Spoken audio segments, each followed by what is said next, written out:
before we present Game of the Year, I just wanted to come out here and reflect on the moments we've shared over the past decade. And tonight, there have been so many incredible announcements. I can't believe the show that we're able to put together, and thanks to all the studios and developers for helping us make it happen. So I just want to say thank you to so many of you here in the person who have believed in me along the way and trusted our team to create this event. And thank you to the fans around the world for taking your time to watch this show every year. Gaming's greatest days are ahead, and I can't even begin to imagine where this industry will be for our 20th anniversary. And we're going to keep working as hard as we can to keep the Game Awards and the game industry growing around the world.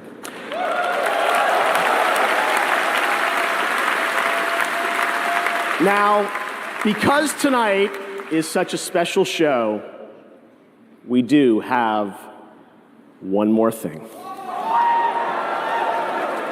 One of our industry's most celebrated developers has been hard at work in complete secrecy, building a brand new original world unlike anything they've done before.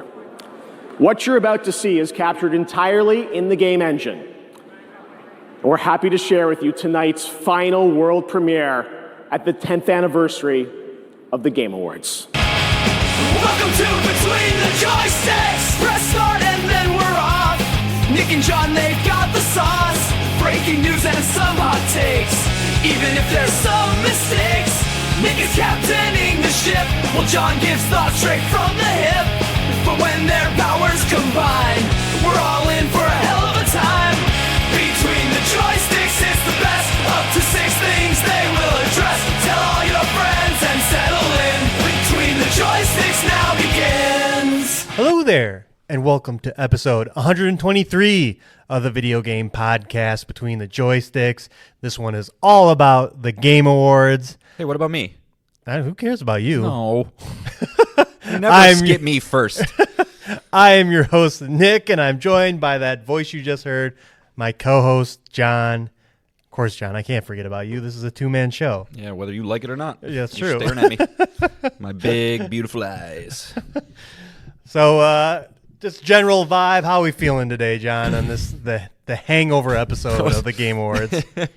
Great. Sorry, I just didn't expect just my vibe check. I'm feeling awesome. I mean, you know, as we'll get into, this felt like all the right pieces falling into place. You know, finally got an award show, a conference, or whatever you want to call it, that had not one, not two, but a couple big moments that kind of get you excited for the future. And so, props to Jeff Keighley, props to everybody who helped put the show on. It was conscious of our time. The ads felt pretty minimal. The people that won, that I wanted to win, seemingly did so, and so I don't know. I don't got much bad to say. I didn't think so. But yeah, let's get into it, because again, we're skipping our normal format. There'll be no things, just, you know, talking about every individual announcement from the Game Awards, all the award winners, and yeah. But before we get into the show itself, you can write in and tell us what you think about the show. You can write in at our email address. That's betweenthejoysticks@gmail.com. You can follow us on Twitter or message us there at JoysticksPod. Or you can comment on our YouTube page, and that is Between the Joysticks. So without further ado, because I'm super hyped to talk about the Game Awards, let's get into it. Yeah, unless you want to be here all night. Yeah, also as well. So this is how it's going to work. Obviously, John and I don't have something to say about every individual thing here. So, you know, if you want me to stop, John, if you have something to say, we'll go ahead. Obviously, the bigger stuff we'll definitely have a lot to say about. But so we're going to start with the pre-show. And the pre-show had a couple announcements in there. Well, first off, but where's my boy Bossman? Where is he? He was in the crowd. I saw him. He always got to be like the butt of a joke. He's always the butt of a joke. But good games in the pre-show. I was just a little sad not to see Bossman. But. Yeah. So, yeah, they had Sydney Goodman host the pre-show, and it was right there from the event.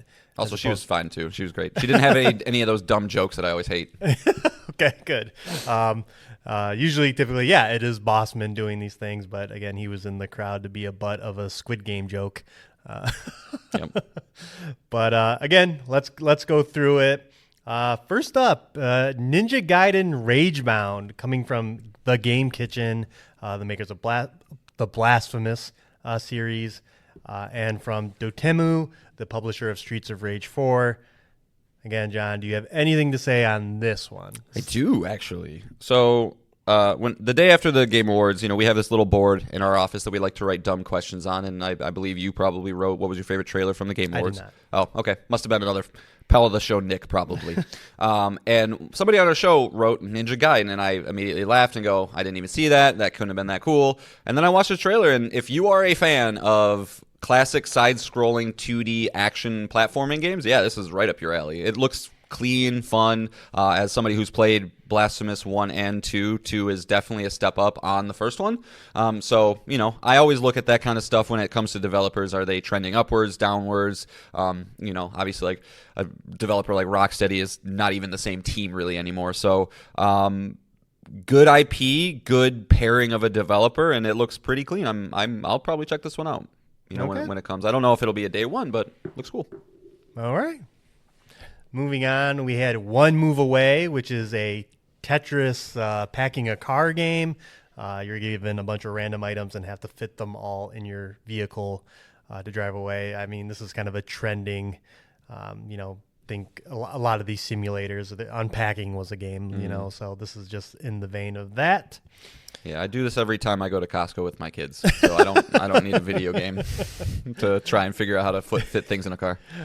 Next up, Slay the Spire 2 got a new gameplay trailer. I believe this is one of your jams, John. Yeah. I don't remember where exactly I placed it last year in my Game of the Year list, but it was in there.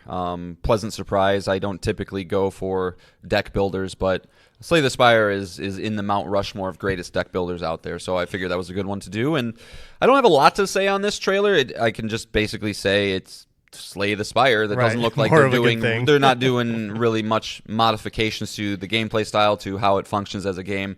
A couple new characters, a couple old returning characters. But I just expect, like any of these kind of roguelike sequels, Metroidvania sequels, they're going to keep what's there very intact, but just give you different cards, different abilities, all that good stuff, and I'm sure it'll be great. Yeah, and it is coming to early access in 2025. Up next, Dave the Diver is getting an expansion called In the Jungle, or DLC, that is coming later next year. This was the briefest of teases. We have no idea what the gameplay is, but as listeners of the show know, more Dave the Diver is a really good thing. Oh yeah.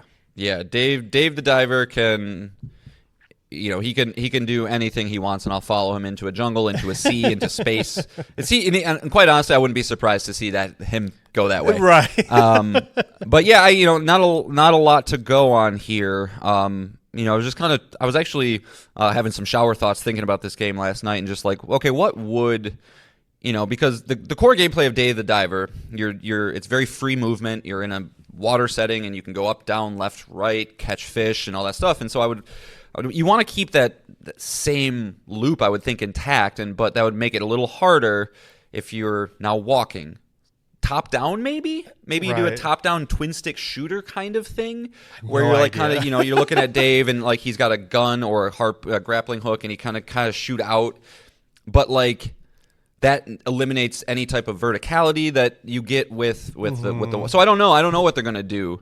I can't imagine they're having you murder animals either. I don't think it's going to be not like murder. the poaching route of Not murder, but maybe like photography or tracking or like tranquilizer. Photography is a good one. But don't forget, Nick, we're running a restaurant. I know. We need to feed people. So, no, we're not going to kill a leopard, maybe. But, I'm just curious. I'm craving some monkey brains. I don't think it's going to be the one-to-one that's fair. translation of the underwater portion now just on land. I think, there'll be something more to it. But that's the beauty of that game is, like, I never have played a game that just keeps iterating and iterating and iterating and new ideas and fresh things. And so whatever they have in store, I'm sure it's going to be great. One thing is, I will say, is I don't want to see Dave the Diver just do the Shovel Knight thing and just continuously make all these little things. Right. I agree. Give me a full-blown sequel at some point. This is all great. We haven't passed that point yet of me getting annoyed with it. But like, we're getting really we have Godzilla, this, Dredge.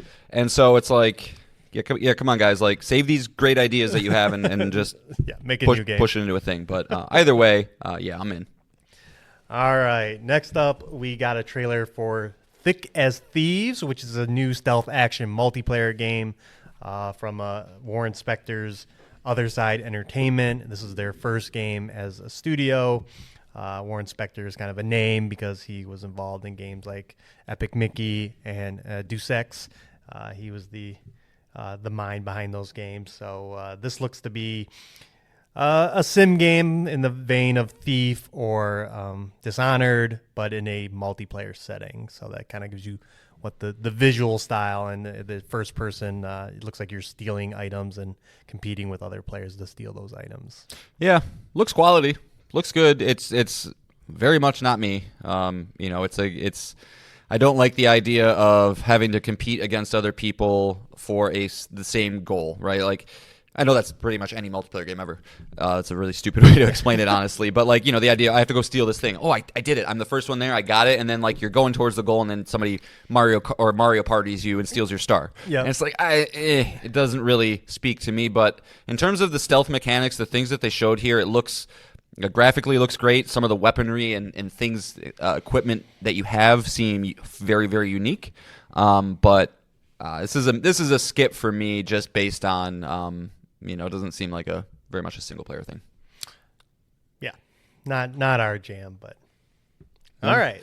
Do you find it funny that Warren Spector is like Deus Ex for sure, but Epic Mickey fame? I'm not saying you're saying that, but like it's every time I hear this guy get talked about, it's like, yeah, he did Epic Mickey. It's like, cool. And who did like Job Simulator? I was like, I don't know. Like, was it really that big of a thing when it came out? No, that game was not even reviewed well. So yeah, so I always found that weird. But it is more current game. I guess so. Deus Ex is it's like, well, we can't just say he did one good franchise. We have to throw something else in there to credit him a little bit more. All right. Next up is an interesting trailer because if you've been watching Amazon's Secret Level, one of the episodes was based on Pac-Man, but it was a very weird episode of the show. And it makes more sense when you see the game announcement that came at the Game Awards called Shadow Labyrinth, which looks like to be a Metroidvania with an alien with a little Pac-Man following him around. Very confusing, but I hope that illuminates what it is. I don't know what really to say about this one, John. I don't either, but I dig it. Like, I'm watching the trailer right now, and as I get older and I get more and more jaded, I realize that Metroidvanias and roguelikes are my jam more and more and more, just because they're a good size game for me. Mm-hmm. And this one, it's got the unique art style. It's got obviously weird mechanics involved where Pac-Man seemingly like enters your body and then turns into some crazy Venom looking thing. And yeah, that happens in the episode. Does it? Yeah, cool. So it's like there's some obvious bananigans happening in this game. And being that it is what it is in terms of a genre, it's like if it reviews well, that's how I am with Metroidvanias and roguelikes, really. It's like, if you review well, I will play you. Right. If you're above an 85, I will definitely play you. But yeah. So, very unique looking game, that's for sure. Wouldn't put that on my bingo card. All right. Next up, we got Kiora. Oh, wait. I'm sorry. Next up, we had an award, Games for Impact, in which Neva won. And obviously, as you know, listeners, we're big fans of Neva here. So, I'm glad it got a game. I don't know what the statue's called, but the trophy. The rose. Akili. Yeah, Akili. Then up was a trailer for Kiora, which is a game from the creators of Core Keeper, which looks like a sandbox. What's the Terraria type game? Digging down. Yeah, 2D digging game with it looks like you can have up to 8-player co-op as well. So that's... Yeah, and I Core Keeper's on my list of games to play, but from what I've heard about it, works really well as a solo thing and really well as a multiplayer thing. So as long as they can kind of keep that going, something to keep an eye on. I've never played Terraria. I've never really gotten into Minecraft. Those type of games typically do bounce off me, but again, from what I've heard about Core Keeper, and just yes, I'm talking about you, Nick Pell of the show, because he loves this game. it seems like got good combat, good leveling up systems, good, all the things that make it fun. So I don't know. Keep an eye on it. Okay. All right. And then the final announcement of the pre-show is from seafood developer Slow Cap, who are making a soccer game called Rematch, which looks to be in the vein of Rocket League, being that you are in a closed arena and the ball bounces off invisible walls, and it creates a giant goal explosion when you score. But Sifu was all about was about combos, right? And if they can kind of put some neat mechanics in dribbling and ball handling that are kind of unique, this could be a slam dunk. I think this could be a big one. One of the biggest gaming memories of my childhood, and I think a lot of people's childhood. Actually, another one just popped in my head as I'm talking about this, but NFL Blitz is what I was thinking of, but also NBA Jam. There is a definite market and addiction towards these like arcadey sports games if they're done right. We don't need, there's an obvious market for high levels of realism. EA College Football is reaping those benefits right now easily, but like if this is done right, if it plays well and it can scratch that competitive itch in people. Rocket League's been unchallenged for 9 years, and I'm not saying this is going to come in and supersede or supplant that, but it could be a surprise success story. And I don't know, it does look kind of fun. I'm not a soccer guy, but I could see. You are a Rocket League guy. I am a Rocket League guy. And one thing I was reading about this game is this was developed by Slow Clap, not because they were told to, but because they really, really, really, really all love soccer. So it's just kind of cool to see a team go from making a roguelike brawler to a soccer game. That you don't see. I don't know, Nick. Can you think of any developers that enter the sports realm and other realms? It seems like it's almost always you're in sports or you're not. That's it. So kind of an interesting one that I want to keep my eye on. Even though soccer's. Never mind, I won't say it's stupid because that'll just alienate people. Soccer's great. I just like when people saw this trailer that they're like, it's Rocket League with people. And I'm like, that's just soccer. That's soccer. Yeah, because this is what, 5-on-5, I think? I think, yeah, they showed 3v3 and 5v5. Okay. But, so it's definitely not as Arcadian and batshit insane as Rocket League, not as simmy as soccer, somewhere nice in the middle, which is cool. All right. So that is it for the pre-show. So now we're getting into the main show. And again, the hype has been building. This is the 10th Game Awards. You knew Keighley would have to bring it. And I think you're in agreement, John, just like 2 years ago where we got, darn it, what's the actor's name? Al Pacino into Hades 2, into Judas. That is a pretty incredible start to a show. Yep. And to think that Keighley would once again do that with even bigger games is quite impressive. Yeah. I mean, yeah, short of Grand Theft Auto, I mean, the two games you're about to talk about, it's hard to find anything that would trump those. But so let's get into it. But first up, they did have the Best Performance Award. And they started with Troy Baker and Todd Howard. Troy Baker, who's playing Indiana Jones in The Circle of Truth, is it The Great Circle? The Great Circle. The Great Circle. I keep messing that up. But not to be outdone, they had to bring the actor who played Indiana Jones in the films on stage, and of course that's Harrison Ford, leading to a very big moment. It's obviously Harrison Ford is a accomplished actor, and then seeing him praise the game and the performance of Troy Baker is just a great moment. It's a Game Awards memory. I mean, he's at the top of the mountain in nerd culture, right? Like, is there like Indiana Jones and Han Solo? You don't get any like Stan Lee, maybe, like, right. If we're talking that. And he's going to be in Marvel. He's going to be General Ross now. Yep. So he's in the new Captain America movie next year. Yeah, so Keighley definitely has something with 80-year-old celebrities. Like he's got all the octogenarians on tap, which is good. Really, they're really in tune with the video game world. But always good to see Harrison. He's one of those celebrities that I am scared of the day where I get that like Harrison Ford dead at whatever. It's like Right. no. Right. Of course. Yeah. So. That'll happen. And Yeah, we'll all be very sure sad. will. But the Best Performance Award went to Melinda Juergens for Hellblade 2. This is, in fact, her second time winning this award. She won it for the original Hellblade as well, so impressive. Yeah, it's a very nuanced performance. It's all the facial tech, all that stuff is there. I was gonna ask you if the performers that are with a studio that like really excels at facial capture, like a Naughty Dog, like a Sony Santa Monica and a Ninja Theory, that they kind of have a little bit of an edge because they can get so much more out of the performance because it looks so lifelike. Right? Yeah, yeah. You're playing at it with a different set of rules. Right, as opposed to you're playing Brianna White, who played Aerith in Final Fantasy VII Rebirth, which is still very good, but it's not nowhere near the level of. Because last year was Baldur's Gate 3 person, right? It was Neil Newbin. How's the facial in that?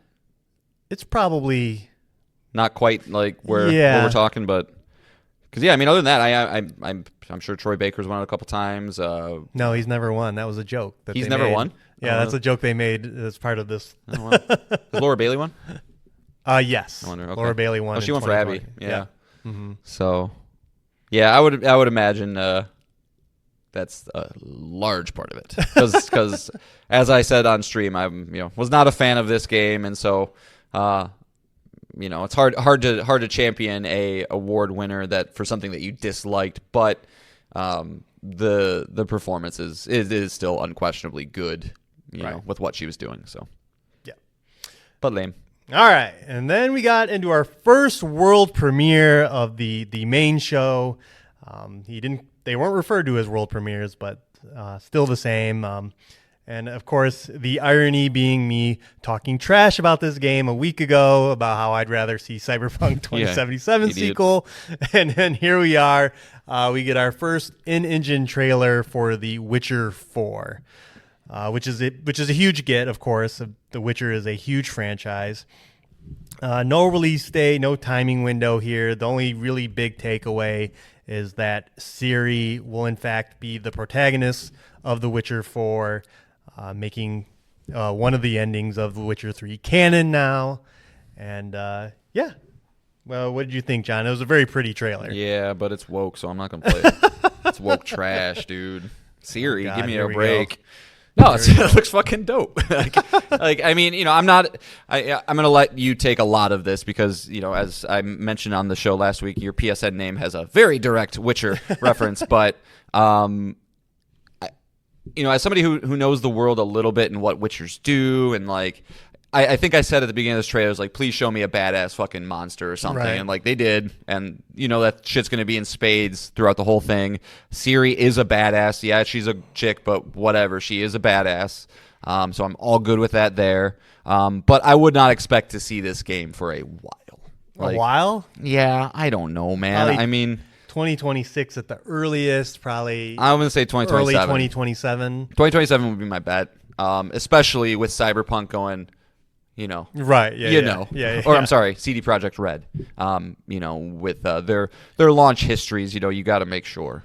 Sure. Wouldn't expect to see it for a bit, but and I can't wait to see gameplay. That's what I always look for with these next iterations of franchises that we know and love so well. Borderlands, which was later in this, was kind of one of those where it's like you start to compare it to previous iterations and how far have we come and how much better does it truly look. And so if it does in fact come out in 2027, that's 12 years since The Witcher 3, which was already at the time arguably one of the most gorgeous looking games out. So it's like I expect this game to be it's going to melt some PCs and that kind of stuff. And just don't make it any bigger than The Witcher 3. No, please. They said the map is the same. Okay. As size doesn't mean goes. it's going to be less dense though. No, yeah, they were looking for quality over quantity. Yeah, so this will be a hard one for me, I think, when it does come, because it's going to be the U's and this is the most amazing thing in the world, and I go cool, but it takes me a year to beat. So we'll see, but either way. I want to kind of hear your thoughts as the Witcher extraordinaire. I mean, again, it's like I said, this is his this you did this so many times in The Witcher 3. You go to a village, you take a contract, it's more than what it seems, and then there's some negative consequences to your actions. I did love that about the trailer, and I was hoping they were going to do that as well, where it's like, okay, we see what's happening, but it's not all what it seems. Yeah, and obviously, Ciri, you played her in The Witcher 3. She's a very powerful character, and to see her go the Witcher route is exciting. And I thought that this would be like a create your own Witcher kind of game, but maybe they can tell a more tighter story now that it is directly related to someone very important. I have a hard time finding examples of exceptional narrative games where you create your own character. I mean, I guess Shepard kind of. Yeah, Shepard, Cyberpunk. But like, I would almost argue that that's not really creating a character. It's like you're fucking Shepard. Like that's what you are. That's true. You're That's not true. like an Elden Ring character or No. Even Cyberpunk. I don't think Cyberpunk did its. I don't think anybody would say that game is amazing because V's an amazing character, right? Like V's cool, it's fine, but I like that they're giving us a named, established character that they can get a little more nuanced with. I think. Yeah, I like that. And the trailer ends with Geralt speaking, so he will be in the game in some fashion. So, we just again, this is. You're gonna get ready to romance some dudes, Nick. It's gonna be awesome.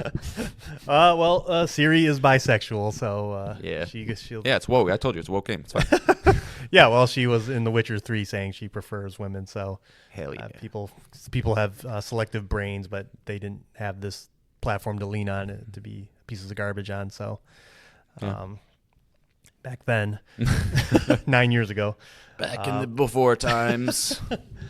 But again, just a really strong world premiere, kind of just set the stage for this isn't just going to be games coming out next year. There is going to be a lot of surprises coming here, and I'll let you explain the next world premiere, John. Yeah, as this is your baby. So. Though I will say I predicted them to be here. You did, because it was such a ridiculous prediction to make. But I didn't think this. No one could have predicted this next announcement. No, so we get an image or a look at kind of a general looking open world area with a big chasm in the middle, and color schemes that are kind of familiar. And again, we watched this stream. Nick and I, we were on a Discord call together with pal of the show, Nick, and I remember Nick and I were just like, "What is this? What is it?" And then I don't remember exactly how the trailer went, but just kind of like, getting this like, it's FromSoft. Yeah. Okay, it's Elden Ring. Excuse me, and then you kind of your brain starts firing on all cylinders, like, is this a sequel? What the fuck is this? You told us there wasn't going to be more Elden Ring. I think Miyazaki said there wouldn't be a sequel, blah, blah, blah, blah, blah. And this is not a sequel. What this is, per Jeff Keighley's preamble of the game, this is Elden Ring Nightreign, which is a standalone game that is focused on co-op. So the way that they describe it, I think it's up to 3 players. You enter into a zone that can be unique every time you enter it.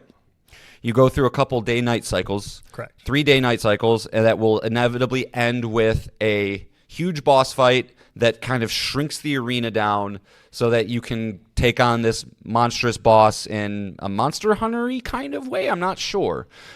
So it's a completely different take on just your standard go through this open world with very little hand holding and just get to the end of it.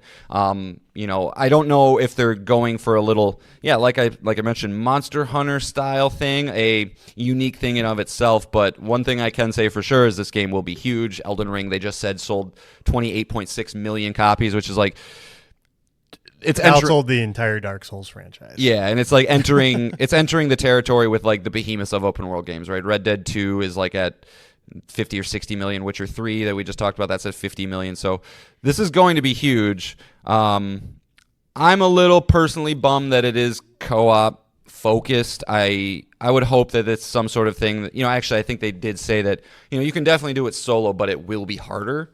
It just always makes it tough for me because like I can't, like I would love the idea of getting a crew together and doing it and all that, but like just with my life schedule, it makes it so hard to like set aside that time where I'm either going to feel like I'm holding people back or I'm forcing myself to play it when I don't really have the time, or you know me. Yeah. But like I like the idea that this allows FromSoft to essentially level up their boss game, right? Like their bosses are arguably what sets them apart more than anything else with their games. Their boss designs are incredible. The way they look, the way they behave, the way they are, all that stuff. And if they can like ratchet that up where it's like, I saw one that they were teasing where it's like this giant centipede looking thing, and it looks like, being that you're with other people, you can kind of tackle different parts of it at the same time, or maybe there's a benefit to taking on one side of it, and then I don't know, but I trust FromSoft to make it a just do what they do best, man. They are arguably the greatest developers in the world. That's not just me being a From Software fan. I think if you look at it objectively, commercially, all that kind of stuff critically, they definitely have a place in that conversation, and so. It's going to come next year, too. Yeah, I was going to say 2025. Yeah, 8 classes. Like, you're kind of picking your character. Yeah, there's a lot. Like you said, the pedigree is there. This is definitely something different. My question would be, do you think this is a full-priced game? No, I think it'll be the Shadow of the Earth Tree price. Okay, I think so, too. That'd be my guess. Like, this is an example... Because I'm just curious what the loop is, right? You say you enter the world, you collect resources, you beat the bosses, you finish all that. Yeah, do you just load out? What are you keeping between those runs? It has a Ghost of Tsushima Legends vibe, which was a free add-on to Ghost of Tsushima. Right. And that is that kind of my last point here is like, we're all tired of internet drama. This show was amazing, and then I remember, what did people grade it? A C or a D. It just always happens. And I saw a lot with this too, where it's like, oh, here begins the downfall of FromSoft. It's like, guys, the game isn't even out yet. It's not even out yet. And also, if you think that they took their entire development team and said, guys, we're going to make Nightreign, you're stupid. You're just a stupid person. Like, this is a side thing for a couple, like a small portion of their developers that had an idea that didn't take up a ton of resources. Obviously, it wasn't in development for a crazy long time. It's coming out next year. It's the same way, like, it's like a Miles Morales situation, or Correct. Or just like any large scale DLC. It's like it's not taking the place of whatever From Software is working on next. Like, that's not what it's doing. It's presenting a different way to play their games that they know people love and can take a piece of another pie, which is an experiment. And the multiplayer, the co-op area. And if it works, maybe they can implement some of that in the next game. So, cool your jets. Right. It's all good. But, yeah, I think it was after this one that like Keeley, like it ended up. I almost thought he was gonna cry. Yes. Or like he had to take. He an was extra getting emotional breath, on a lot like, of these. It's like, which is always really fun to see. Well, like we've said, every year that this show has gone on is like Keeley knows when he has something, and he definitely Was it Summer he's Games very Fest grateful this year where he was like, keep your expectations in check. It's not that great. I think it was that was this year. So. It's all right. He came back hard at the end of the year. But again, keep that in mind, that this is what the show started on, and how expectations going into this, and especially toward the end, how would he outdo such a super strong start? And we'll let you know. Well, you probably know, but we'll get to it. All right. Next up. If you don't know, if you waited for us to tell you, please write in and let me know, because I just find that amazing. And I'm going to combine these two because they're just interesting. Final Fantasy VII Rebirth and The Last of Us Part 2 are coming to PC next year. Rebirth in January, The Last of Us Part 2 in April. Rebirth was quick. Yeah. What's that, under a year? Yeah. It was February. That's quick. Yeah. So obviously 2 amazing games that PC is finally getting access to.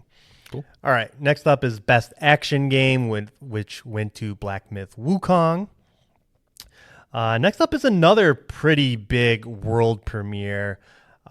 This was teased as the next game from Fumito Ueda, He's done a couple of small games called Eco, Shadow of the Colossus, and The Last Guardian.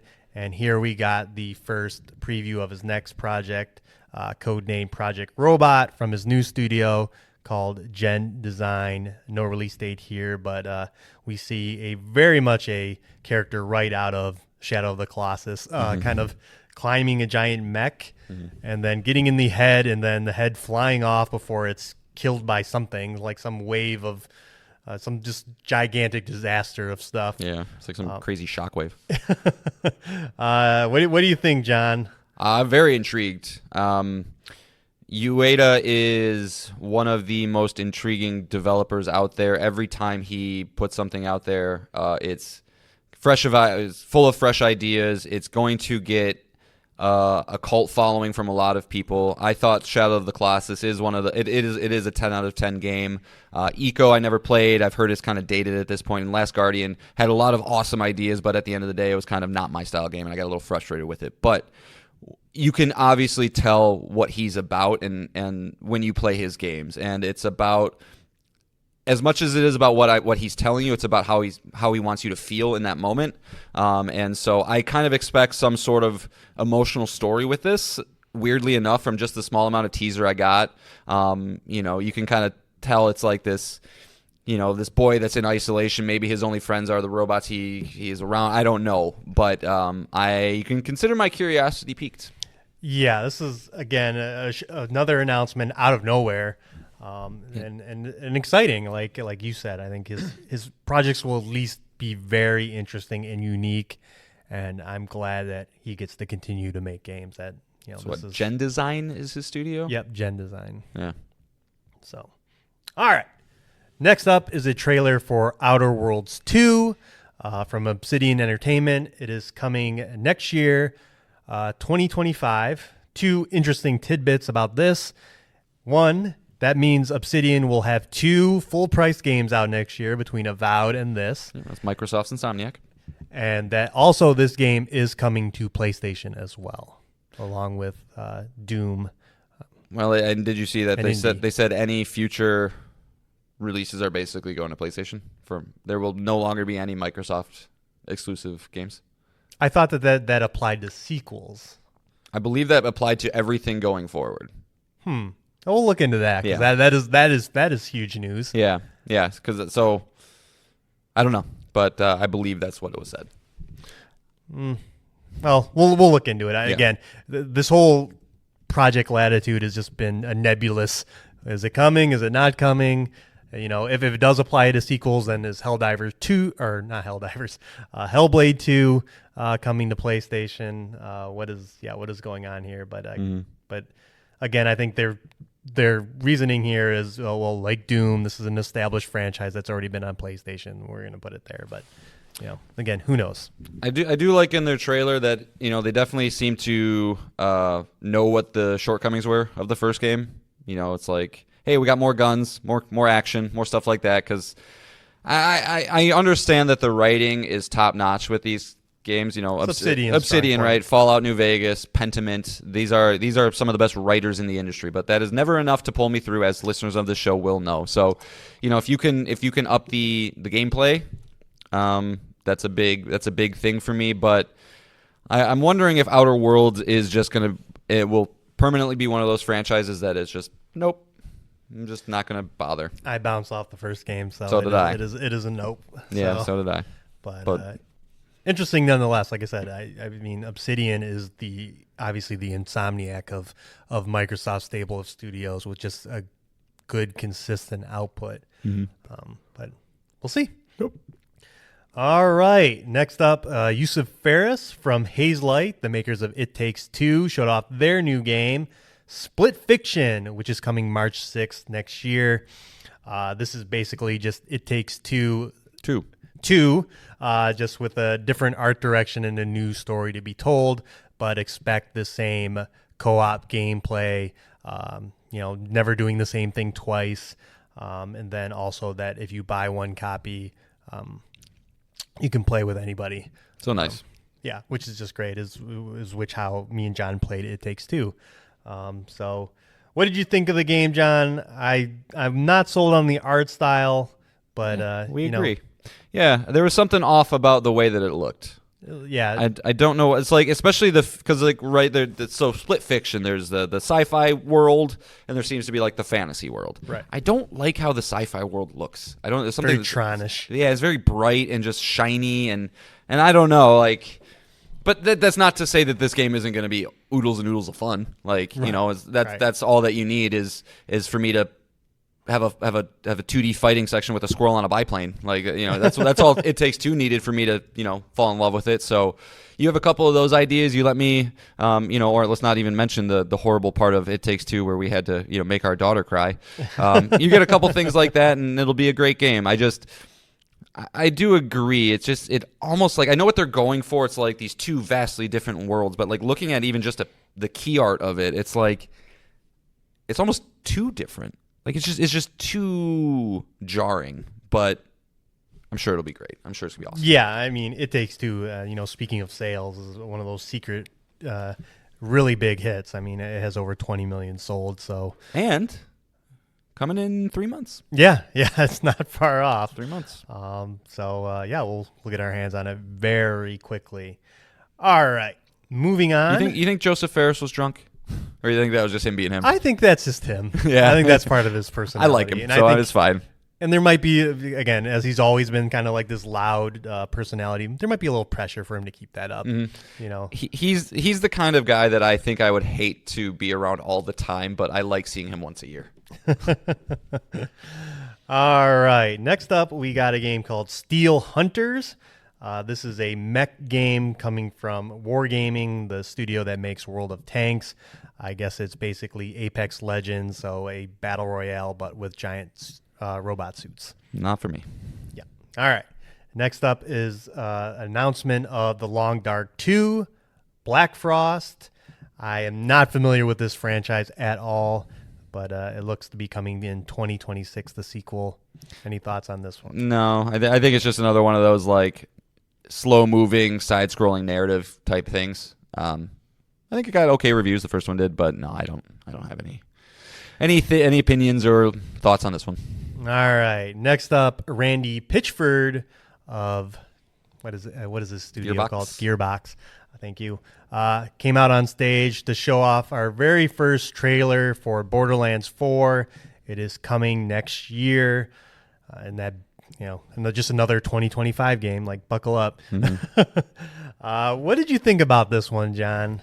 I don't know what it is, but I have such a soft spot for Borderlands, and I don't really want to have it. That. It was a very big franchise. Those first two games were huge. The second one specifically, I love. Like, there was a point in my life I really remember saying that Borderlands 2 is in my top 5 favorite games. Like, I just the loop.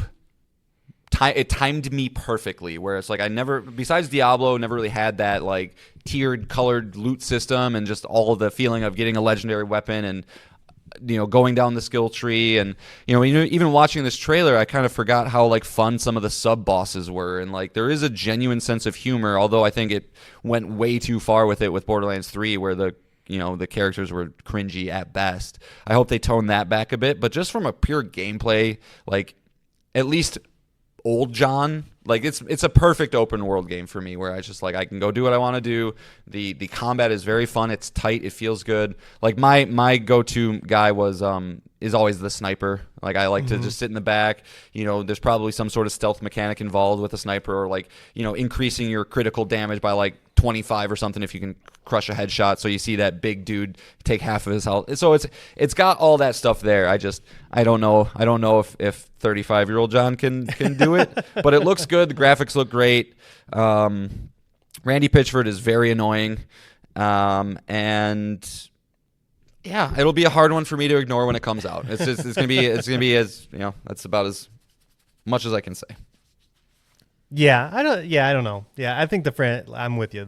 And even this game, like the appeal of the franchises just seem to have been lessened with every release. Even the brief looks we get at the 4 playable characters here, it just not even like. Well, I feel like what they're gonna do, like every single game typically does, is like it's gonna focus more and more, co-op. It's all, and Borderlands is a co-op franchise at its core. But like, I don't know. It's just gonna be another one of those where it's like, yeah, get your buddies together. And it's like, no, I don't want to. I don't like my buddies. I don't want my buddies. All right, let's keep moving on here.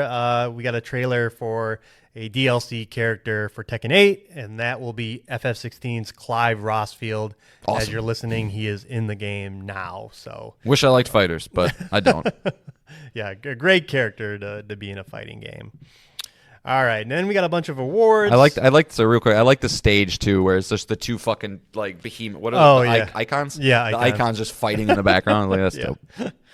All right, so we got some awards. That game didn't get enough love. Sorry to keep cutting you off. No, you're good. Final Fantasy 16 didn't get enough love, but oh well. We played it. Sure did. All right, so awards. Most anticipated, shocker, Grand Theft Auto 6. Best multiplayer to Helldivers 2. Best community support to Baldur's Gate 3. And best art direction to Metaphor ReFantasio. You thought Baldur's Gate was done with their awards. Get out of here. Yeah.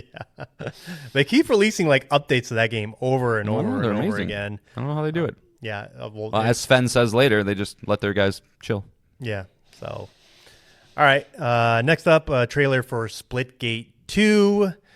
Again, this is the Portal-themed FPS that was kind of a breakout hit in 2019, and then instead of like supporting that game, they're like, no, we're just gonna make a new game. Okay. So it feels like the sweatiest of games, and like not only do you got to focus on getting headshots and stuff, Yeah, but you like gotta where are you gonna use a be, where are you portal gonna gun. move, or it's like, oh my god. Watch Yeah. somebody's like brain scan while they're playing that game. I can't. I couldn't. But yeah, that game is looking to come out next year. All right, next up was a performance from 21 Pilots doing a song from Arcane. I don't know if you have anything to add, John. It was a good song. I clowned the fuck out of 21 Pilots before they showed up, and then their lead singer made me eat my words. He could sing. I didn't think that they could do that. So maybe I'll check myself next time. Yeah, there you go.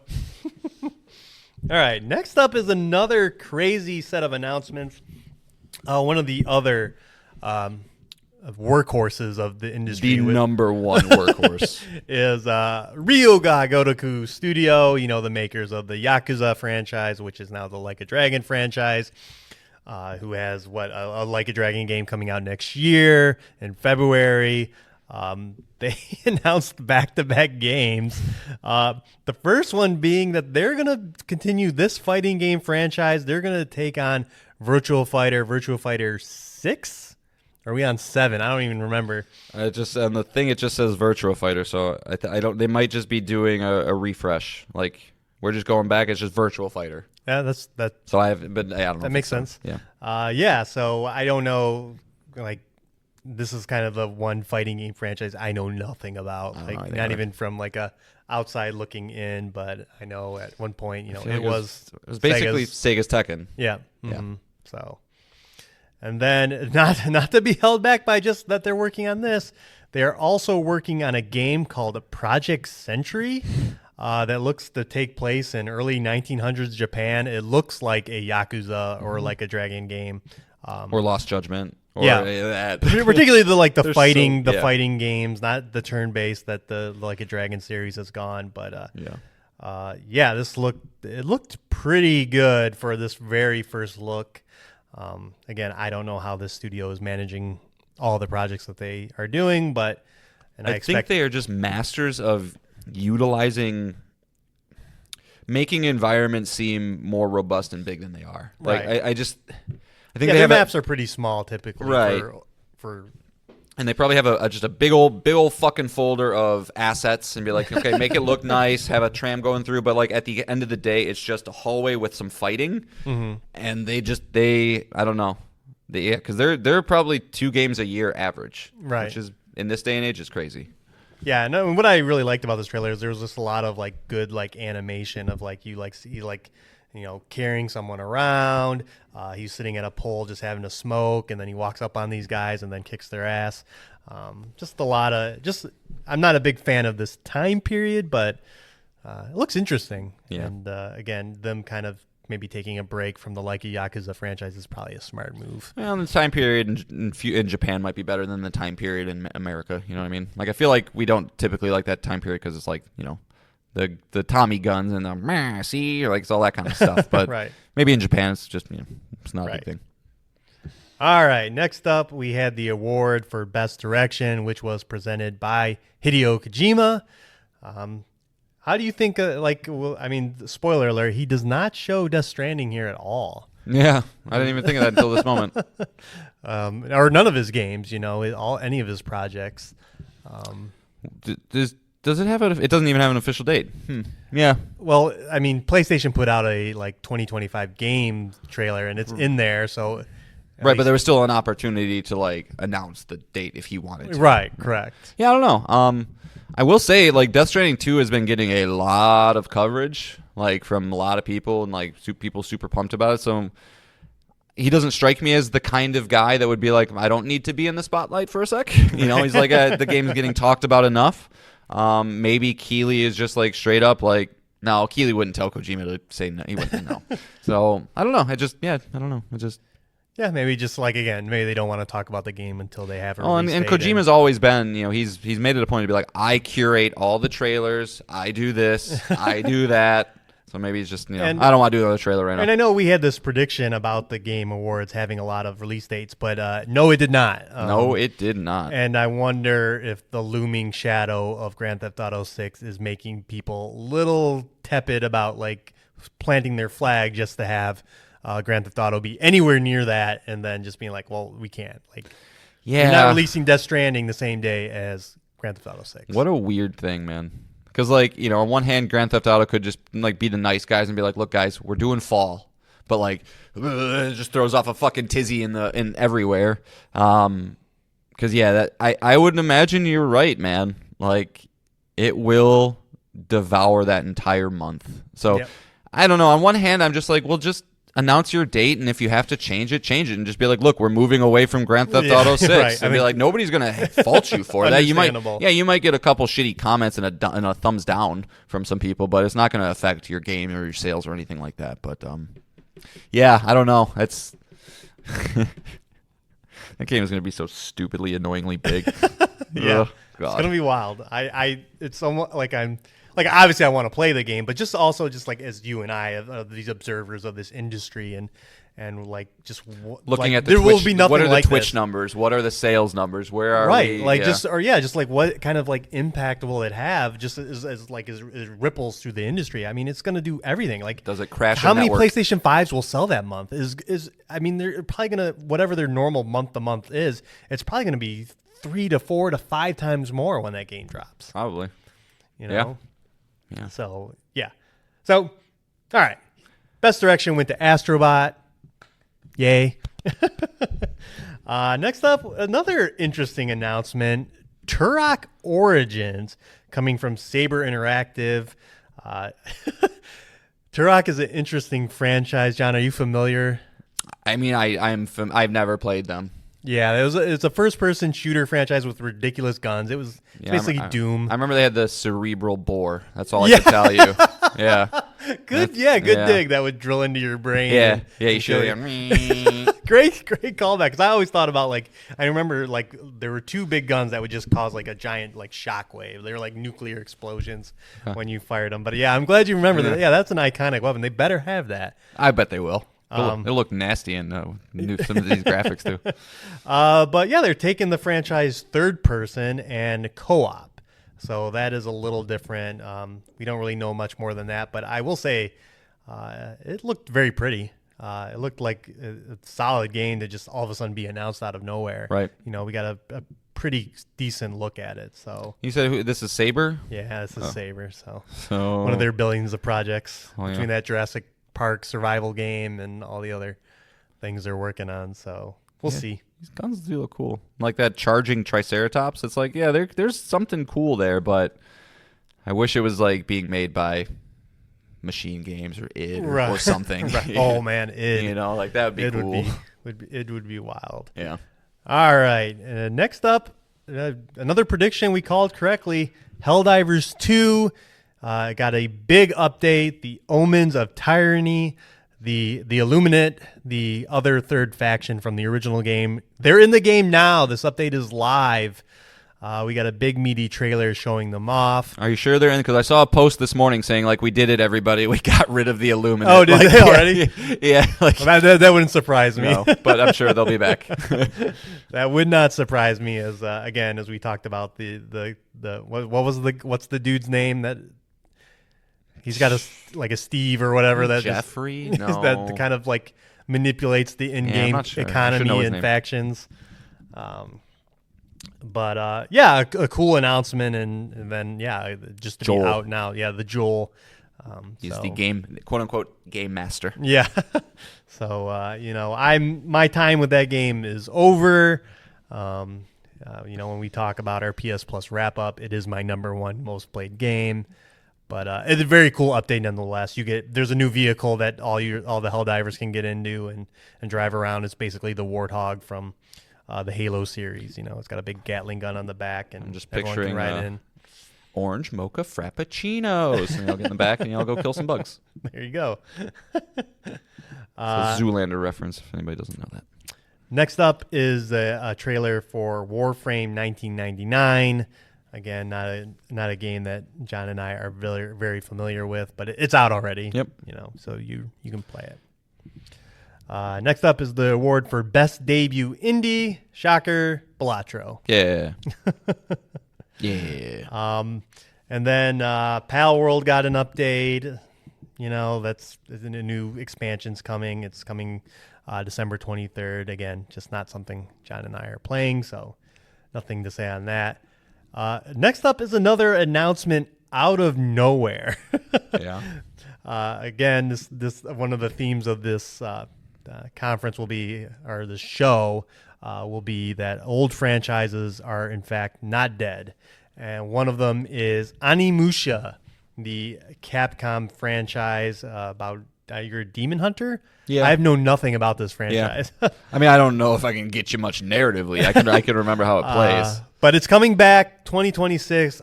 Onimusha Way of the Sword will release. Pretty wild. I mean, I know we had Capcom being here with Resident Evil 9, but I guess they're ready to talk about this before that, which is pretty wild that this franchise is back. Yeah, I mean, Onimusha, I think the first one came out, or it was like early PS2 game, I want to say, and had its fixed camera angles, and it was very Devil May Cry in the sense that, you kill these demons, they usually drop these red orbs, they heal you, got green orbs that heal your health, and, it's very much a game of its time, but this is going to modernize it, so I would just expect, like, some sort of swords, like a Devil May Cry type game. Yeah, I don't know what else really I would say it's probably you would exactly expect. So that. it is interesting that they're bringing it back when they already have that going. But I kind of view this as like, and with another game that's later in the show, it's like maybe this is like Capcom's Renaissance Part 2. It's like, look, we did all the remakes of all the shit that we know you love, that we brought them current and forward to match the games that exist now. It's like, so now we're going to go back to the franchises that maybe got forgotten about a little bit. And this is a big one that they have, and another one we'll talk about is another big one. So, Dino Crisis fans out there, hold strong. Yeah, maybe you'll be okay. I think I'm surprised that's not one of them, to be honest. Yeah, I agree. I think you're right. I think it's just smart to quote unquote diversify. We're not just getting a Resident Evil, a Devil May Cry 7, year after year. That Capcom can't just rely on the core franchises that are selling right now. Why not bring them back? Their older franchise, because out of a lot of these publishers, Capcom has a lot to go through. Yeah. They got a Mega Man and other That's a good one. old school franchises, Beautiful Joe, Breath of Fire. Yeah, so it's good that they're tapping into that stuff. Yeah, and this is, I mean, as I mentioned, Devil May Cry already existing. This will fit in a different spot, I think. Devil May Cry is very bombastic, it's very flamboyant, and like Dante is just, he's a loudmouth, cocky asshole. Like I could see this being like dark and dreary and samurai focused, and the more melancholy, not sad angle, but dark, I guess. Yeah, I actually kind of like that. It kind of makes it more appealing. Like I said, it's going to be a thing that you should definitely pay attention this is on my radar for Yep. sure. I'm kind of dope. It looks dope. All right, Moving on, I don't remember why, but the Russo brothers came on screen to introduce this game, and that's the first Berserker Kazan. Yeah, I don't know why they were there. That seems very weird. It's coming March 27th of next year. Again, this is based on the the D&D franchise or DNF? DNF, yes, DNF. Sorry, the fighting game franchise is one of the characters. It's a third-person action game. This is probably more of John's speed. I think it's their Souls-like game. Yeah, I mean it is definitely their Souls-like game. It looks cool, it looks fun and fast, but it's like I have every single Souls-like in this bucket is like I'm not gonna give you the time of day until somebody's like, hey, this is one to pay attention to, because as I always say, it's all about the feel, it's all about the bosses and all that good stuff. So, but it does look promising, like a lot more high quality, a lot more AAA than I would have thought. Okay. Well, yeah, again, it's going to be here before you know it. All right, moving on. We got another trailer for Dying Light the Beast. That is also coming next year, summer 2025. This is a standalone Dying Light game. Mm-hmm. Again, as we've talked about with the Elden Ring stuff and Miles Morales, it seems like this is the way to better scope your games and release them more timely without gigantic budgets every time. Yep. And this just seems like one of those, but we didn't play Dying Light 2, so... I played about 10 minutes of it. Okay. Did the cinematic trailer remind you of any type of series in the past? Any character that you love near and dear to your heart? Oh. Maybe X-Man, like Wolverine. Yeah, it's just like that's the most Wolverine little, like he's in like a lab. People are watching him. He breaks out, gets all mad. Yeah, it definitely seems like you have powers of some kind in this to differentiate it from the other Dying Light games. So, but no, that still doesn't make me want to play it. Yeah. All right, best sim Frostpunk 2, best ongoing Helldivers 2, and then next up we got a fairly big look at the next game from Ghost Town Games, who make Overcooked. Their new game is Stage Fright, and this looks to kind of copy the It Takes Two formula. This looks to be a game in that genre where it's a two-player co-op game where, again, both players are working together to achieve a common goal in a co-op adventure. It'll probably be stupidly frustrating, though. Since that's what Overcooked is, but no, this looks great too. I mean, I remember saying that I'm surprised more developers at this point have not really tried to capitalize on what Hazelight is doing with their wholly unique co-op games that have not only found commercial sex. I said sex, commercial success. With It Takes Two, which sold over 20 million, but also critical success. They won Game of the Year. So it seems like something that should have had a little more iteration on at this point. So, I said that, and then this happens. Right. So people obviously took note of that as well. But, yep, very much there's a light world, a dark world. I just wonder if is it going to be wholly co-op, or is it going to be more of that, we have to work with each other and not get mad at each other to succeed type thing. I'd be surprised if it wasn't. That is what Overcooked is known for. Right. So, I don't know. The art direction, didn't look great. I'm not sold on that, but it's got the bubbly, round-faced, kitty-looking, not very inspired art style, but looks cute. All right. Next up, we got a interesting game. Game of Thrones King's Road, which is a game based on the popular HBO TV show. This is coming from Netmarble. It's weirdly coming to mobile and PS5. I don't know what to make of that. I know what to make of that. But throughout the trailer, it looks like they got everyone who's ever been in Game of Thrones to reprise their role. Because they're all not doing anything. Right. What are any of the Game of Thrones people doing? Not much. It's weird. Besides what? Besides Momoa and Dinklage. Rough out there. I don't know what to make. I think a lot of people are down on this game once they realized it was a mobile game as well. But it looked like a proper 3D action game in the same vein of like an Assassin's Creed. It looked just like right out of that. Yeah, I have no idea. Like, when you said that this game's coming to mobile, I was like, well, no, that doesn't make sense. Like, just looking at it. So that is exactly why people are down on it, because the game is now officially compromised. It is not being made with a vision of how can we make the best, push it the furthest. It's being made with how can we get it to the most places and monetize it. That's really the only reason you put things on mobile. Like, sorry. Right. With rare exception, Balatro, you're perfect there. So I wouldn't be too excited. It is funny how this franchise, that not everybody is going to have the same experience as like us 30 to 40 year old, like 30-ish to 40 year olds who went through the highs of that show and the downs of that show and stayed down. We stayed down there, so it's gonna be like, I don't see this franchise ever bouncing back. It's a weird one. We have to get a little bit further the base away. show. I mean, House of the Dragon is doing pretty well. Yeah, and it is, but they're double downing on another spin-off, the Game of Thrones. yeah, so. yeah. I don't know, man. Like, why? Yeah, the fact that there hasn't been a AAA Game of Thrones game, like, why? I don't know, because like you said, they soured. the ending soured everybody. So, all right, next up we got the award for best adaptation, which brought on stage the two Dinas, the Dina from The Last of Us Part 2, played by Shannon Woodward, and the Dina that's going to be in the show, played by Isabella Merced. Just again, kind of like a year ago, or no, that was 2 years ago now, when we saw the actors for the show and the game on stage together, recreating the same thing. And of course, best adaptation, as we predicted, went to Fallout. You all right? Yeah, I'm just thinking about Ella.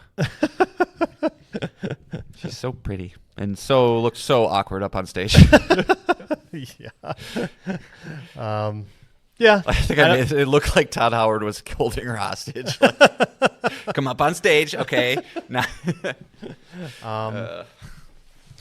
And then let's move on to another world premiere.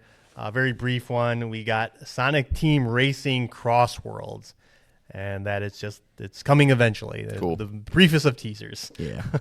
The teeniest of tiny teasers. But right now, Sonic is very hot with the movie. We're hot on the heels of the movie, so might as well. Yeah. When does that come out? It's this month. I just don't remember. Oh, is it really? Yeah. So it's about to hit. Next up is a trailer for a game we knew was going to be here, and that is Mafia: The Old Country, another game just summer of 2025. Speaking of another game that looked like it was right out of Assassin's Creed, mainly because it takes place in Italy. But what did you think of this trailer? It really didn't do much for me. No, I mean, I was going into this trailer like I already don't care, so it needed to do a lot, I guess, to even get me to approach the level of like, maybe I'll check that out. But I will say, you can tell they put a lot of effort into the narrative side of this thing. Mafia 3, which was the previous release, didn't get the best of reviews, but it was only because it was dull to play. It was very monotonous, very samey throughout the whole thing, but people really applauded the storytelling that they had. And so, it seems there's a lot of character work going on, a lot of set pieces. Like, I'm looking at the trailer right now, and, whether they're in this big field and the car's on fire, or he's in his room and it's dark and somebody's sneaking in, or there's this character that looks like Robert De Niro that seems to be some sort of head of a family. You can tell they're going for a very thoughtful, fleshed out narrative. I just wish I could care. Right. I don't care about Mafia stuff. I really never have. But The Godfather exists, and I am one of those people that says those are some of the best movies ever made. So, maybe you can do it. But it will have to take a lot for me to even sniff wanting to check this out. Yeah, and again, how busy next year is. I have a feeling this game will launch and not make any impact at all. So, especially if a Grand Theft Auto game is releasing the same year. So.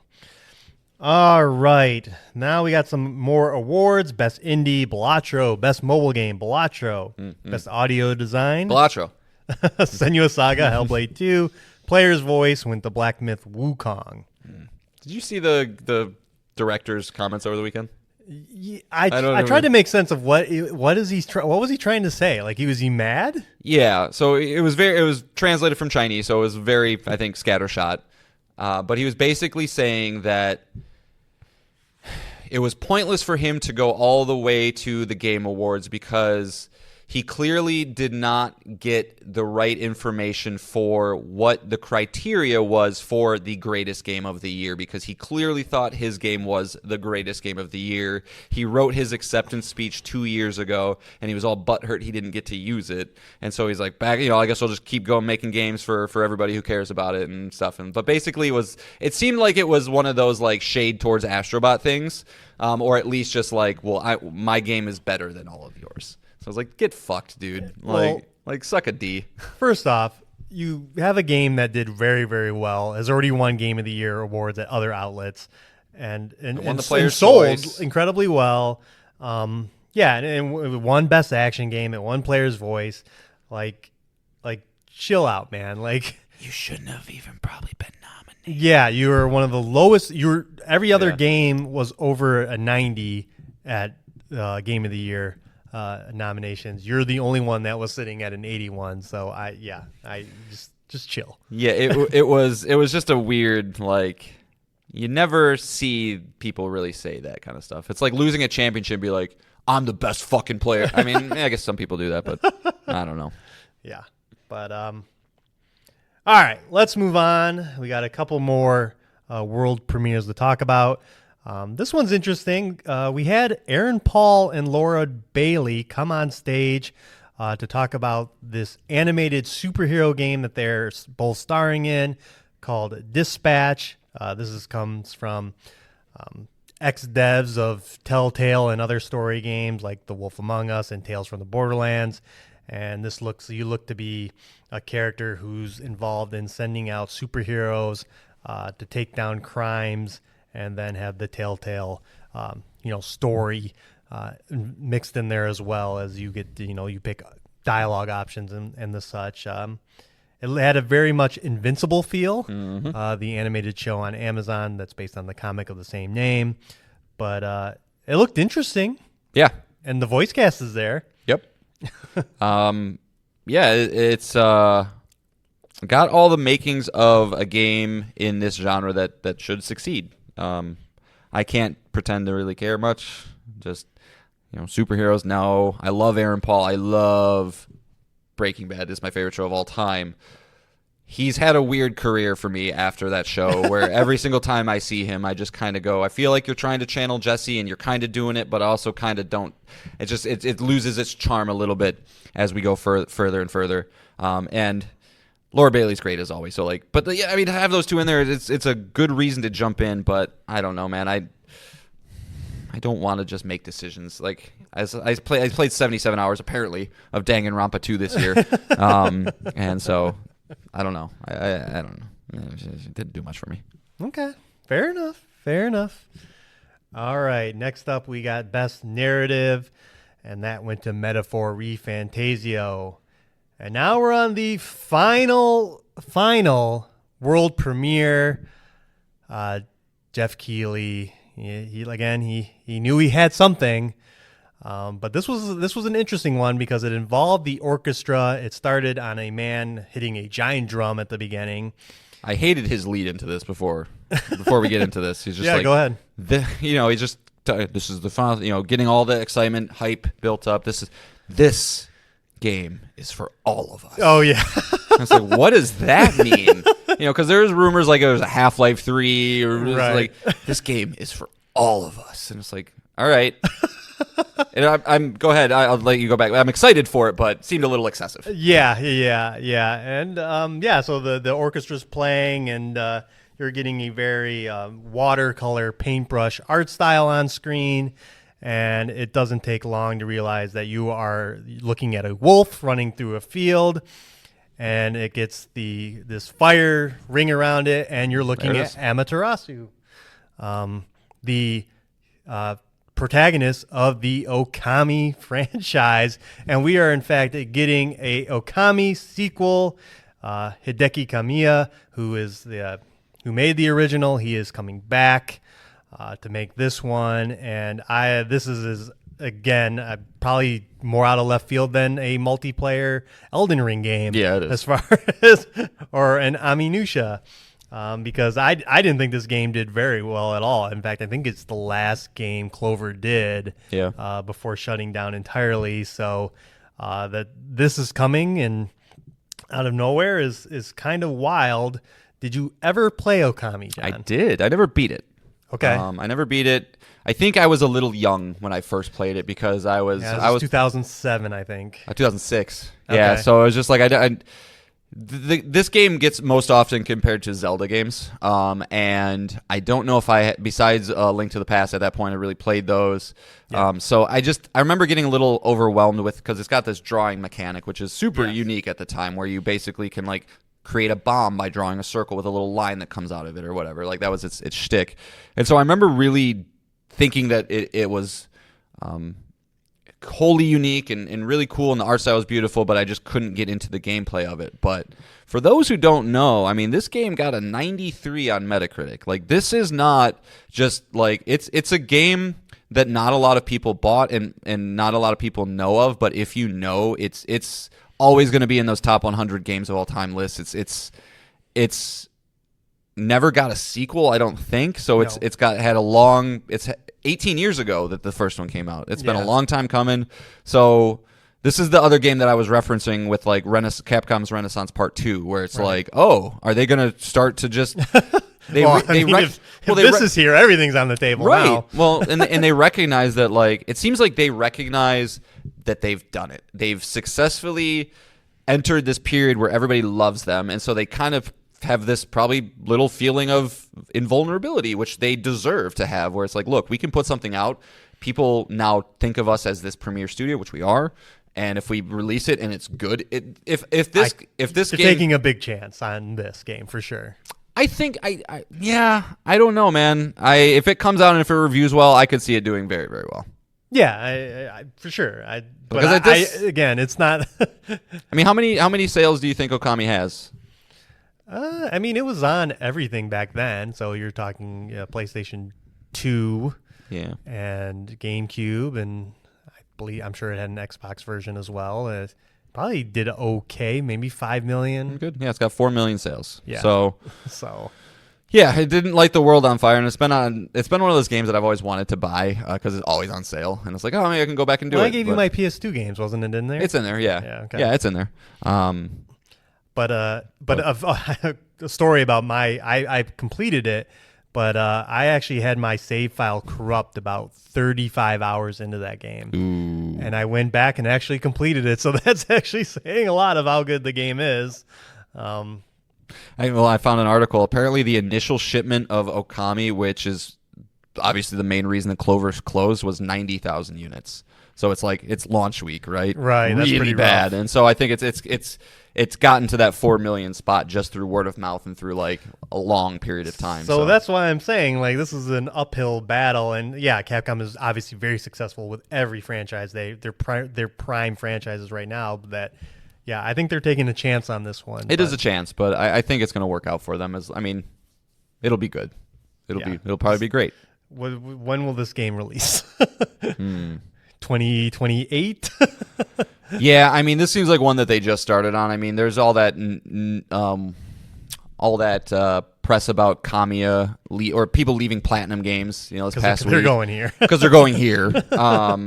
So it's like it doesn't seem like it's really been kicked off for that long. Kamiya left Platinum last year, so my guess is he probably left Platinum last year, did all the legwork to get this studio spun up, decided he wanted to try and do Okami again, reached out to Capcom to see if he could make it happen, made it happen, poached the team. Now we get the team coming over. They're just getting started on this thing. Yeah. So 2028. It's going to be one of those swan songs for this gen, I think.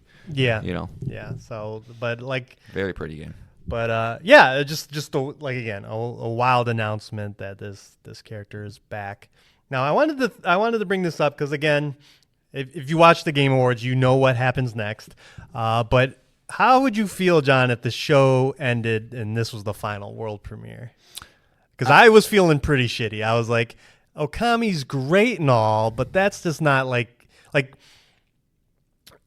we were saying, like the very start of the show, starting with Witcher 4 and Elden Ring, you were like, well, they gotta beat those games. Like the final announcement has to be something that can compete with those games, at least on like popularity level or studio prestige.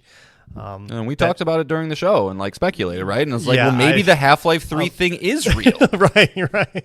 Like, because I agree. Like, we have to, you know, it would be a choice to do it that way where, you know, because again, maybe Keeley is the world's biggest Okami fan where he's like, this is for all felt of like us. it. You know, it certainly felt like it. But yeah, I would have been bummed, but I don't think I would have walked away as like, oh, this was a crap show or anything, but I would have had the like, that would have been my first thing said to you, be like, oh man. Right. Oh, okay. I guess so. But there was another thing besides Half-Life 3 that I mentioned that I do want to prop you out on that I this. thought. When obviously the discussion during the show, and I'll let you do the lead into this, is that you know, what studio could outdo that kind of opening from Software, CD Projekt Red, premier franchises, and you went right to this studio, and you were right. Because Jeff Keighley, you know, he said it wouldn't be the 10th anniversary if I didn't have one more thing to show, and I'm getting kind of teary eyed here. It's just like I was just getting like I'm just hyped like at this point because like you said, is it Half-Life 3? Like what? Like this is, you knew this was going to be big, and John, I'll let you do the lead into this one, Sure. Since you correctly predicted the studio that would have the prestige to end the 10th Game Awards. Yeah, you know, it's finally time. Man, I was really wanted to joke there to like feel like it's some shitty studio. And my brain just wasn't working fast enough. Sorry, folks, I failed you. But so we got a nice little trailer opening with a quote, which I really wish I called which studio it was because this studio does love to open their trailers with quotes. I don't know if you've seen that, but a lot of them do. But, you know, a planet, we're clearly in space, zooming out. There's some sort of moon that looks to be like torn apart in this twisty way. And then you zoom on a spaceship that has the Porsche logo clearly on the back of it. So that was kind of a weird thing to see. And then zooms into the ship. You see a very vibrant, colorful, anime-looking thing and a character shaving their head. And very photorealistic, very good-looking game, which starts to narrow it down. And the moment you see the face, Nick and I both kind of go, yep, that's Naughty Dog. That's Naughty Dog. You know, they are the kings of facial animation. And so, obviously, at that point, we kind of knew that we were getting our first look at the next Naughty Dog property, which is a big, big moment. You know, only one other time since 2008 have we gotten a new Naughty Dog franchise besides Uncharted, which was The Last of Us, of course. So to get the first trailer for what is called Intergalactic, the Heretic Prophet, is that prestige moment that I think we needed to end this show off as well as we started it off with. And it was kind of a lengthy little trailer. It was about 5 minutes. You know, they said it was captured in-engine, which is crazy because it looks so good. You know that Naughty Dog's going to make this machine do absolutely everything that it can. But seems to be definitely, you know, Naughty Dog's trappings, right? Character focused, intense levels of narrative, things that are happening, but with the third-person gameplay that I think we're used to having. We didn't get a lot of that. The only thing you really see is at the end of the trailer, our main character. I should have wrote their name down.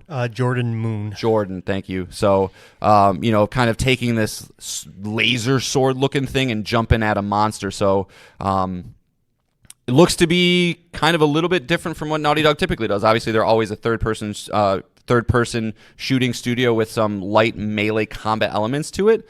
I don't know if this is going to be more melee off the top. I don't know if this is going to be a combination of it all. Is the tone serious? Is it lighthearted? It kind of doesn't answer a lot of those questions, but leaves it in a way where it could go almost any direction, which I appreciate. I don't know. Yeah, just hit me with where you're thinking, Nick, because like I can kind of take this a couple different ways. I love this trailer. I love that the trailer was very patient, and I really appreciate that for like your introduction to this world. That it was very slow, and then there were like Easter eggs. in the background. Some very big name actors are going to be in this. Kumail Nanjiani, Tony Dalton. If you're paying attention, Tony Dalton, who played Lalo Salamanca in Better Call Saul. Yeah. So you're and there's just like you can take things in. There's like details in these like newspaper clippings along the wall that you can kind of discern some of the story. As John mentioned, there is some pretty prominent product placement throughout this thing. I believe they're wearing Adidas shoes, But like intentionally so I'm cool with it. Yeah. Right? Like it's not like, Sony thing. it has this retro futuristic vibe. It looks like it takes place in an alternate 1986 where like space travel obviously advanced very much so. So it has kind of that aliens vibe of, the sci-fi movies of the era. And I love the music. I love the synth music throughout it. Like I said, I loved every bit of it. It was patient. It took its time. You're just like, I was just enthralled with everything that was said because I'm trying to absorb as much as I can, especially when you realize it's a Naughty Dog title. And then just to get at the very end, kind of like that tease of what it's going to be. And I don't know, did you watch the Last of Us Part 2 documentary? Where originally that Neil Druckmann loves the Souls series, and Last of Us Part 2 was going to have a heavier emphasis on close quarters combat, with weapons. And so this kind of seems like the game that You give me Naughty Dog's crack at a Soulsborne? Oh my god. so this seems to be that, obviously a heavy emphasis on melee combat, which will kind of be a new space for Naughty Dog. And Did you notice that the sword? Somebody noticed this. Is that like when the sword kind of lightens up, like when it looks like sound waves. Okay. Which is like, I wonder if it seems like music, and their music might have a big deal with this game. Yes, there because you mentioned the music, but you didn't mention it's done by Trent Reznor and Atticus Ross, who Trent Reznor of Nine Inch Nails fame, but is just at this point a god amongst men when it comes to doing soundtracks for movie, TV, games. So you know that's going to be amazing, top to bottom. But yeah, I mean, oh god, I don't know why I never even thought of this could be Naughty Dog's Souls attempt. And I don't know how that makes you feel, but that makes me feel really good. It'll make case. and we'll see it. Is it more like a Souls game, or is it a little more? They'll put their spin on it. They're not gonna. They're not. Right. They're not the type of studio that will just copy somebody. Right. They will have their own like I things. said, that is just something that was said in that documentary. But I got a bunch of other bullet points here. 250 developers have been working on it for the last 4 years. Good. So that seems like this is should be 2020, early 2026, maybe. Yeah, I would say probably 2026. Returns the Naughty Dog roots in action adventure that started with the studio's reputation with Crash Bandicoot. I know it's basically like this is she plays like a space traveler that kind of gets stranded at this one planet. Yeah, and she's a bounty hunter. And no human has left this planet for 600 years, and she crash lands on it or something. So, definitely the little bits we see of on the planet, it's dark, it's grim, it's foggy, it's cloudy. Yeah. Which is always good. I love that stuff. And it's taking inspiration from classic animes like Akira and Cowboy Bebop as well. And that you definitely get that vibe just from the ship designs and the aesthetic that we see there. But is it too woke for you, though? Oh, my God. Can you stop? No, I have you're to. Just parroting the horrible internet takes. So stupid. So, I mean, I will say, I don't really like the name. No, Not a fan of I it. don't think the name is great either. Intergalactic, the Heretic Prophet. It just, doesn't roll. But, I mean, outside of the Sony bigger picture, I mean, are you surprised that Naughty Dog, Sucker Punch earlier this year, Team Asobi, and now Naughty Dog is the next studio to show what they're working on next, not Bend or Housemarque or Blue Point. I mean, I'm not surprised that Naughty Dog's ready to go. It's more surprised that Blue Point's not. So I would expect Naughty Dog at this point to kind of have something, but. And to be fair, those other studios' next game might come out before this. It's just, again, Elden Ring, presence at the Game Awards, Game of the Year winner. CD Projekt Red, Witcher 3, Game of the Year winner. Last of Us Part 2, Game of the Year winner.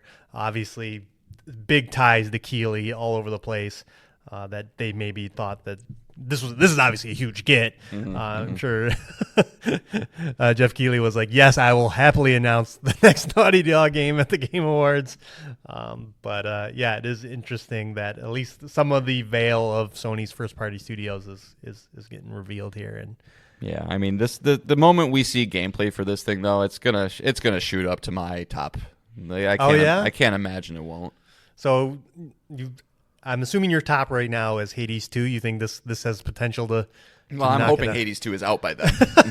But no, I mean, hey, I can't answer that question. But it'll be in that conversation. Yeah. Yeah, this is. It's about as excited as I will get for a AAA game nowadays. Like, I like my indies. I like my smaller bite-sized things. But when it comes to AAA, like a Naughty Dog new IP, you can't really beat that. This is, that's top tier for me. So yeah, this is what a great game to end the show on, and like I said, a wonderful trailer. My God, it's just I'm sure the internet probably is mixed on it because we're definitely PlayStation preferred players over here. So Naughty Dog means a hell of a lot to us. Yeah, but apparently this trailer does have a 1 to 2 upvote to downvote ratio, which is just fine. It's just I don't so care anymore. I know, but what do you people want? And I hate when people are like, oh, this looks like Guardians of the Galaxy. No, it doesn't. No, it doesn't. Just because it's in space and there's synth music doesn't mean it's just Guardians of the Galaxy. Do you see other crew members? Do you see a happy-go-lucky, jokey vibe? Maybe a little bit, but yeah, that's pretty. It's just reductive. Yeah. Hey, good word. Again, yeah, I'm sure we'll see more of this game, but yeah, good on you, Keighley, for landing that game. Like, good job. Yeah, I mean, in this kind of like, do you think that this is going to have ramifications going forward of like, oh, the Game Awards are now this like they can bring out all the big ones. You know what I mean? Because like ever since E3. Summer Games Fest kind of replaced it. Game Awards kind of replaced it. But, like, this felt like a Sunday afternoon presser of an E3 type of day.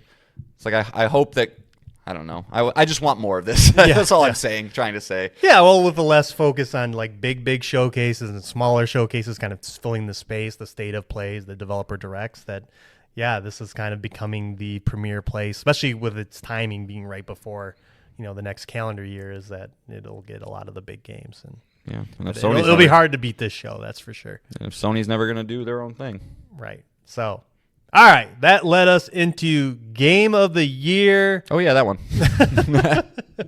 Again, our nominees were Black Myth: Wukong, Final Fantasy VII Rebirth, Balatro, Metaphor ReFantazio, Astrobot, and Elden Ring: Shadow of the Erd Tree. Yeah, we predicted on this show that we thought Rebirth was going to take it, but no, it went to Astrobot.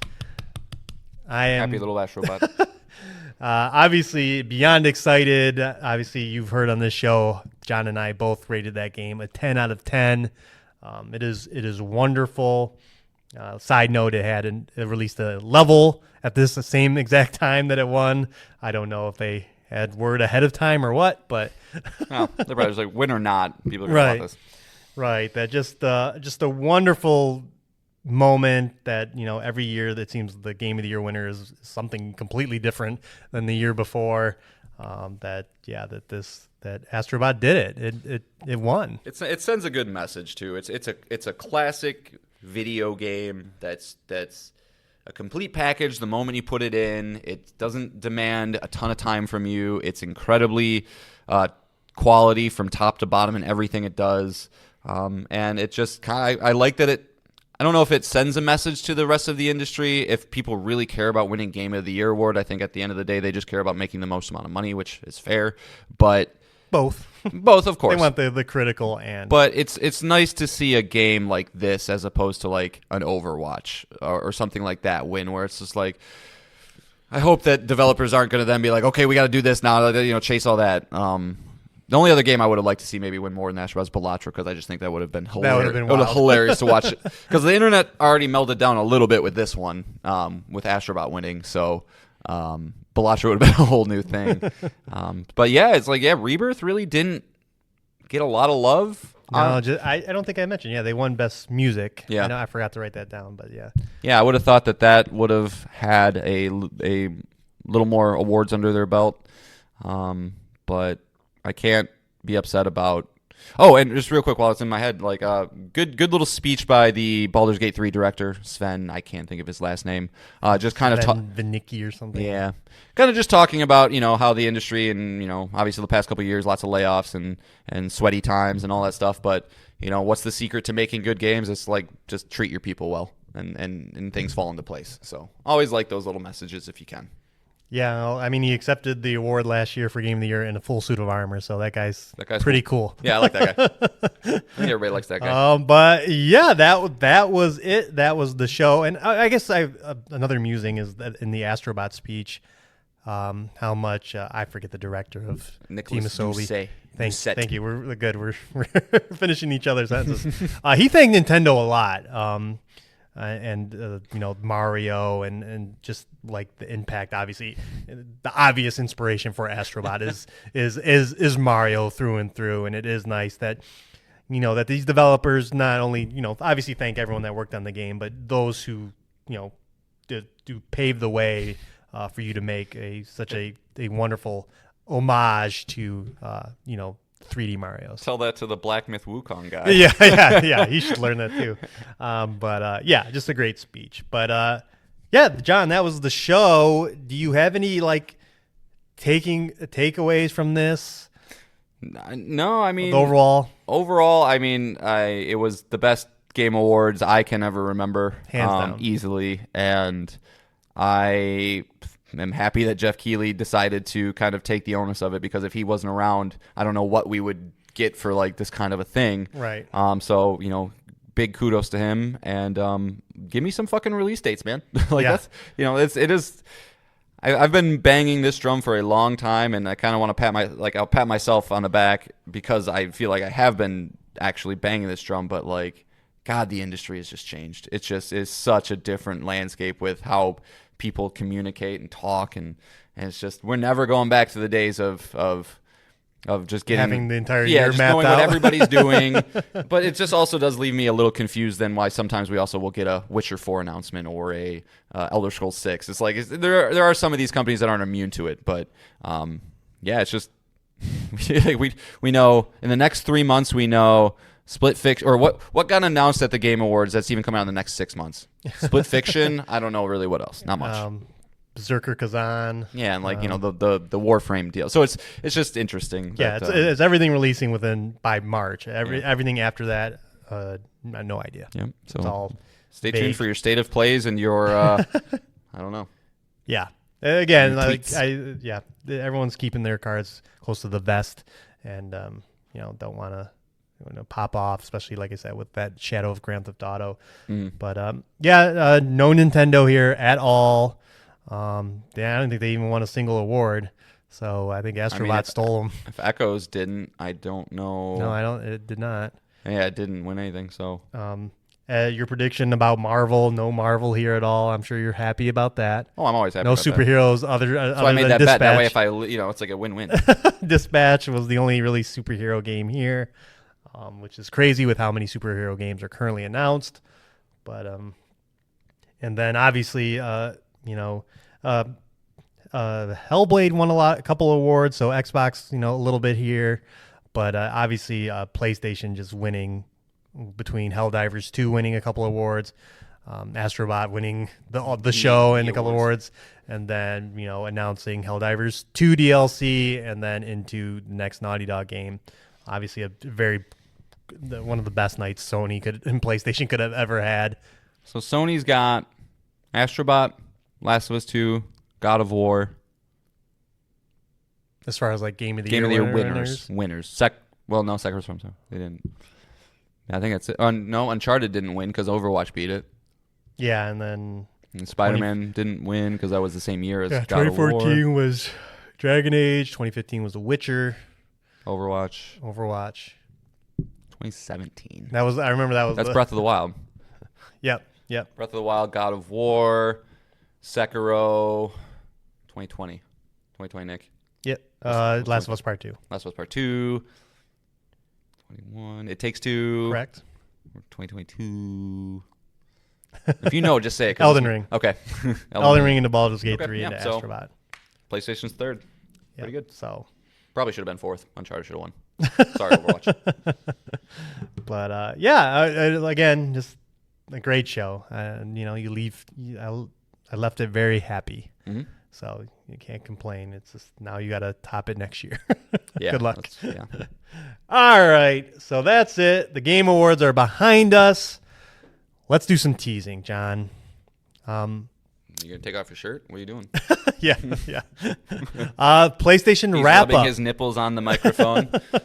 PlayStation wrap up is out, and that means we're gonna do the PlayStation Pals are actually gonna take over the next episode. We are gonna do the PS Plus wrap up for ourselves and our listeners. See who had the most hours played, most platinum trophies, your top 5 games. We want it all. Expect, if you don't write into us first, I'm going to be reaching out to you so we can have that fun little episode. And then also it's time of the year again. We do it every 6 months. Speaking of Astrobot, it's time to probably put it on our top 10 PS5 games. Yeah, it's going on. So, every 6 months we kind of give our top 10 PS5 games. And so, it is time to revisit that because we haven't revisited it since June. So there are some contenders that might make that list. Yeah. And then 2 episodes from now is our Game of the Year episode. So there's no shortage of things happening. We got stuff. Yeah, we got stuff. And I don't know if you have anything else to tease. No, I mean, I figured out, I remembered why Sekiro is so hard because I suck at parrying things. So You're going to bum Jesse out. He really wanted to know your thoughts on Sekiro. Yeah, I know, and it's still installed on my thing, but I was beating my head against a fucking mini boss, and I was like, why can't I do this? I'm a FromSoft guy. So I went and bought myself another parry heavy game because I'm an idiot, and got 9 Souls, which is Metroidvania that just came out. It's really, really good so far. Parrying is a lot easier in that one than it is in Sekiro. So he says, "Don't give up." Is Jesse's exact words. Really? Don't give up. Are you? Yeah. All right, Jesse, I'll do it for you. Like I said, I'll quote him directly. A pal of the show, Jesse, said, "Yay, I'm so glad John is finally playing Sekiro after getting the platinum this year. I still go back to it because of how top tier it is. Please keep us updated and don't give up, John." All right. Honestly, that's enough. That's enough to make me power through. Yeah, just give it the old college try. A couple. I'm never beating this game. I think you're thinking too much of the end and just focus on. That's all I ever do. Learning the pairing system. What's the point? I don't have enough time. But there'll of course be updates on some games we're playing as well. But expect as we wrap up 2024, a lot of our content to be around that, which is fun. So, all right, ready for the song? Yeah. It's got to be Astrobot, of course. Of course. And I want to go back to that announced trailer song from Kenneth C.M. Young. That what a surprise. This game wasn't on our radar, and then a state of play in May, which was very middling, ended on one of the most wonderful trailers for a game that obviously, as we all know now, was an amazing game when it released and Game of the Year winner. Again, congratulations to Team Asobi on all their success. Much deserved, so A true 10 out of 10. So, all right. So again, we'll be back next week with our normal show, and we hope you are there to listen to us. Thank you for listening to this episode. We hope you enjoyed our take on the Game Awards. We will see you next week. Bye, guys. Later.